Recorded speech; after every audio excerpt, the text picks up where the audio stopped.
Throughout the One Day Cup, the Cricket Draft will be providing game week previews, game week reviews, and any breaking news. So make sure you are following all the channels, and if you could leave a like and comment on this video, it would be muchly appreciated. This is a huge game week for the Metro Bank competition itself. First and second playing each other in both Group A and B, with plenty of other important games as well. There has been loads of in and outs during the last game week, and a minus 75 points at this point could be too risky.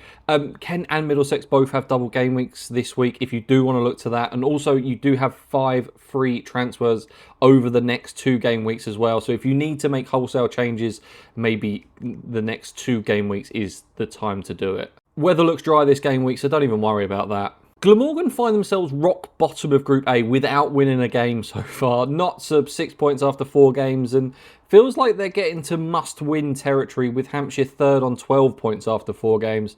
Glamorgan have only taken 16 wickets out of a possible 30 so far, which is a bit of a worry.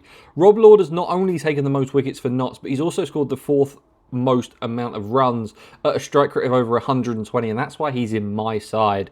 Dylan Pellington is in for Notts, with Brett Hutton being rested. Shandorf comes in for Moores, who is now in the 100. For Notts, Pocklington is the man to watch, especially being only 4.4% owned. He averaged over 100 points a game and is in the runs, wickets and catches. Dan Dewthwaite showed a glimpse of what he can offer with a very brisk 43 to add to a couple of wickets in his first game. You'd expect there is a very big game for him just around the corner.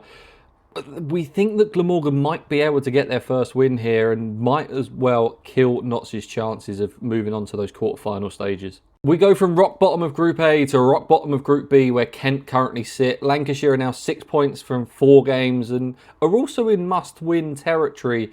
Jack Lean has had a solid campaign so far and feels like he should be up the order.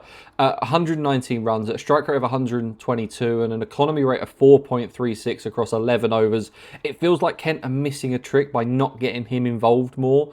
Marcus Harris opened with Michael Jones missing out after his heroics in game week 3. For Kent, Matt Quinn returns and the rest of the squad remains unchanged.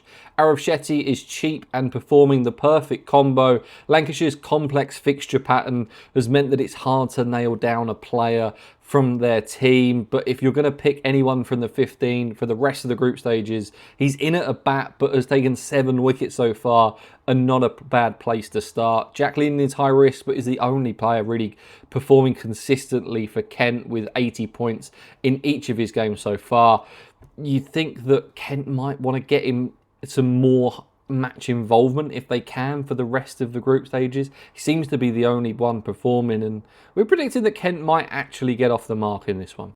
If we follow Leicestershire's pattern of win-loss, win-loss, then they should be in the mix this game. They currently sit 4th in the table. Essex got off the mark in impressive fashion last game week, but they're still only 1 win from 4.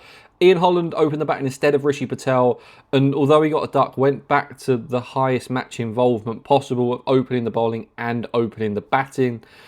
You shouldn't have missed this, but just in case you did, Curtis Campher was signed on Thursday and scored 501 points on Friday. Easy game, gotta be in the side at this point. Roman Walker is added to a very settled squad that Leicestershire have established. Liam Travaskis is quietly picking up a lot of points, averaging 118 points a game, and at just 2.7% owned, could be worth a look. Simon Harmer also made an impressive comeback in game week 5, and you can't ignore a player of his quality for too long. The fact that he's down as a bowler and can score runs means that he's always a great option. 67 off 48 proved this on Friday. Harmer and Campher is going to make a huge difference to this Essex side, but we're back in Leicestershire's algorithm for this week. A top of the table clash as first and second meet, and both teams are 3 wins and a loss so far. Matt Revis is off to the 100 and signed off with an 85 and 2 wickets. Yorkshire fans will not be happy. Middlesex now have a double game week coming up and will have lots of great options in Holman, De Carys, Robson and Cracknell, just to name a few. Middlesex are unchanged for their first game of the game week. Emmanuel Huck is the obvious look for Yorkshire. He hopefully returns after a slight hip injury with just 331 points in 3 games so far. But with Revis gone, George Hill may get a lot more involvement than he has done, and he's looked so good in 2025. Holman turned it on in the last game, and although he's not good to chase cricket draft points, with a double game week and over 100 points in his last 2 games, he looks like a pretty good pick for game week 6. He's definitely come into my side. Very tough to pick this one. There's a few that want to say Yorkshire, but I'm going to go with a Middlesex win in this one as a Middlesex fan. I might be slightly biased, but that's what I'm going to go with. A huge game for both teams this one in a very tight group. Northants are off the mark and now have 6 points from 4 games. Sussex have 2 wins and 2 losses to their names, with the 2 wins being by the barest of margins. For Northants, James Sales came back into the team and scored a brilliant ton at 3. Jack Carson continues to have high impact in the games with bat, and we know how good of a bowler he is, so wickets will come. Sharma and Ben Whitehouse have been added to the last game week's winning squad. Finn Hudson-Prentice continues to offer something in each game, with 48 points so far being his worst return. He's always in the game, and at 4 is high up the order and will often bowl quite a lot, which is really good from a cricket draft perspective. Strange to say, but you need to look out for him. But Chahal has been relatively quiet so far, and although the returns haven't been great, his form is getting better and better, and with back-to-back home fixtures could be very well worth backing. We're looking at a Northants win in this one, we reckon. Another big game for these two teams, sitting 3rd and 4th. Somerset have won 3 and lost 1. Warwickshire have won 2 and lost 2.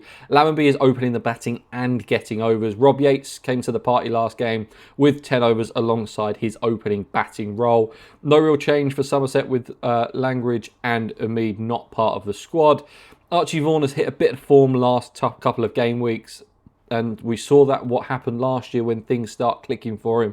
Michael Booth, a disaster for many as he didn't play in the last game week. I brought him in, forgot to change him when I noticed that he wasn't in the 11, and that kind of, it all went wrong from there for me last game week. But if he's back, then he has to be in the squad.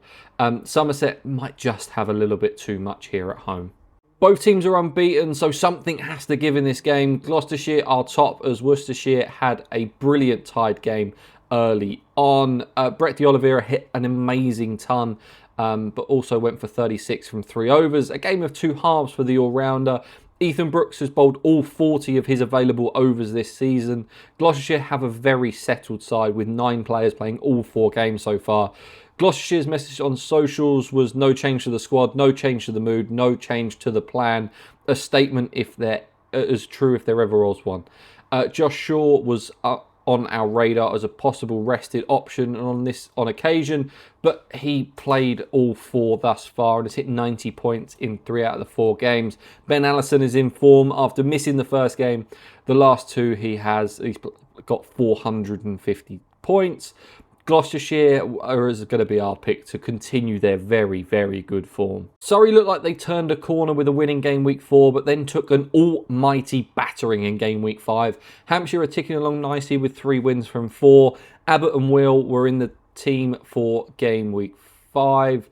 Nick Gubbins is also a machine with 325 runs so far, an average of 108. All he needs to do is up his strike rate a little bit to become a complete no-brainer. For Surrey, Adam Thomas opened the batting and got a few overs under his belt as well. No squad information at the time of recording this. 4.2 million for Andrew Neil, has scored 75 points 3 times, is a great bench option. And Ollie Sykes remains the only player that you'd feel is performing relatively consistency for Surrey. We're predicting a Hampshire comfortable win. These are the sides that are playing the double game week in Kent and Middlesex. There are a number of options from both sides to go for if you haven't already looked at them.